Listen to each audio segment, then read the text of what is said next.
सांग मैंने देखते आम आसे केते तीनटा पहुँचलु ये आस बसचु टे रेस्ट मार्च आराम करचु ये सब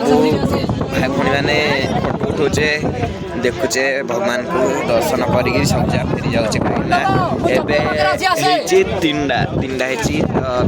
रात अच्छी बहुत से गेट ताला पड़ जाइए तो देख नाइट जर्नी अंधार तो तीनटा होगा पाखापाखि आम आसिया घंटे बेलू आसलु तीनटा होगा 2 घंटे पहुँचीगलु टे भी रेस्ट करनु अच्छा ठीक है मोबाइल देखु टाइम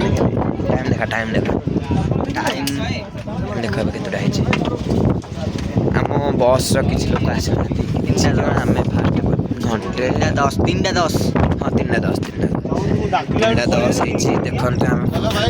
किए आसी 3टा 10 आम एठी आसिक बसीचु टे दर्शन कलु भगवान का आम बस किए भी आसनी आम मैंने पूरा रेस्ट पूरा बाड़ी भी धरी बिना बाटे आसबार मजा बहुत ही भाई बादल ही बादल खांड उड़ी 10,000 सीढ़ी भाई केते ऊंचा तुम